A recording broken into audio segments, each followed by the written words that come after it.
everyone, it's Froggy, and I'm back again with another episode of Women of Zal. So let's go ahead and continue.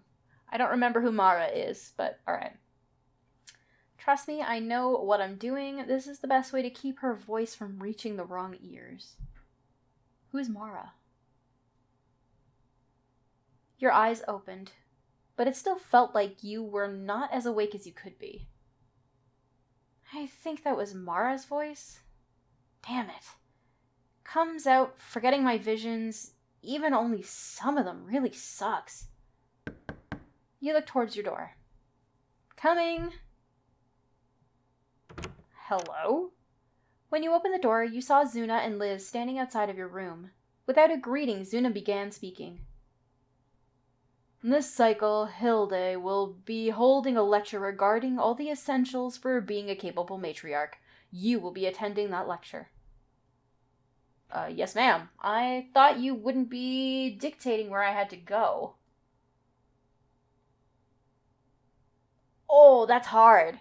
Because, obviously, she's the matriarch, and I should be doing whatever, but at the same time, maybe I should be questioning it. Maybe that'll be... I don't know, I'm going to question it. I am confident you're smart enough to figure out what I meant by that. Liz, we're leaving. Oh, did I just make myself seem like an idiot? Oh, I don't know. It appeared there was little choice in the matter. You would be heading to the Zeneska University immediately. Okay, then. Ooh, hello. You're pretty. I like your lipstick.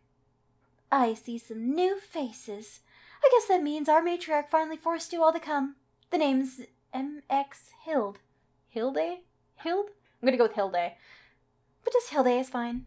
For the new faces here, my first name doesn't matter.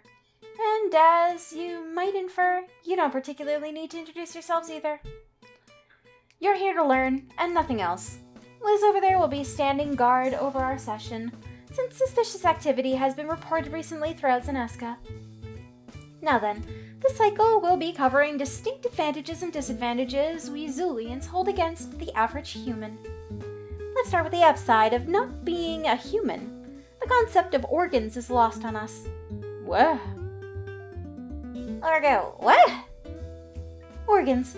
Internal structures that earthling creatures, including humans themselves, need to function, primarily the heart and the brain, though other organs in the body are crucial to survive as well. To name a few, there's the intestines, the gallbladder, the lungs, the kid... Whoa. I don't even know what's inside my own body. How am I supposed to remember all the stuff that's inside humans? Tragic. You don't have to. You just need to remember these two. The brain, she pointed to her head, and the heart. She pointed to the center of her chest. Remove server or prevent the blood flow from being able to enter those structures for a short time, and any human will drop dead without fail. This is the key to their disadvantage over us. How is that a disadvantage? We have two vital weak points as well. Yes, but are their organs created from divine matter like our bodies are? Come again? Humans, unlike us, are composed of the same elemental particles that make up the entire universe, said organs included. To put it into perspective, try to imagine if we were made up of elements such as Nul, Nijete, I don't know what that is, or Hadrum. On the artistic level, it's truly beautiful. But functionally speaking, well, I suppose complexity is a preference, not a virtue. This brings us to the creator of the human universe. We don't know who they are, or if it's even a who to begin with. It's important to remember, however, don't try to debate the origin of their universe with them. Let the humans go in philosophical circles on their own time. Here we only care about the bottom line. We want the person, place, and or thing that brought life into existence on their canvas to come out of hiding. If humankind can get their deity to do so, Daj can finally confront their creator himself, and we can put an end to the upcoming war without subjugating an entire universe. That is all you need to tell a human when the topic comes up. Anything else carries a high risk of clashing beliefs we quite frankly do not care about in the grand scheme of things. Could the thing that kick-started their reality be sick or dead? Unless their creator was never a deity of note in the first place, that's a no. Daj would have known his kin had keeled over. Oh, but this does remind me. Afflictions. Despite the presence of divine powers from both canvases, each universe has its share of supernatural ailments as side effects.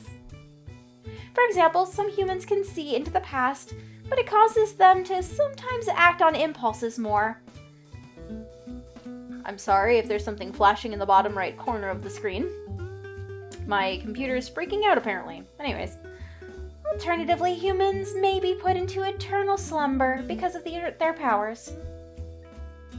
Even for me, the latter illness sounds terrifying. Some Zulians are also capable of peeking into the potential future, using an incredible system of internal simulations, but it costs them a huge portion of their energy to do so. In the most severe cases, if they can peek into the future without even expending energy, it instead makes them susceptible to a Zala-eating disease. A what? Caught you by surprise, eh? You heard right. Some seers can handle their powers without extra rest, but they're basically at the mercy of a disease that slowly kills them. Allow me to show you the mark all afflicted individuals will bear on their torsos. She conjured a light spell that formed a respectable representation of what the mark presumably looked like. This is the visual component of Dreamer's Curse disease, or DCD, essentially a far more serious version of the more common DFD, or Dreamer's Fatigue disease. In short, the former will gradually eat away at the host's Zala until it's depleted entirely, with the disease-causing agent perishing along with the victim. It's generally a lengthy process, but it can be expedited if said host can't keep their emotions under control. Geez, for real? Yep. First, some background info. DCD physically manifests itself alongside the source of Zala located in the victim's torso. I'm assuming we either have this or we're gonna have it.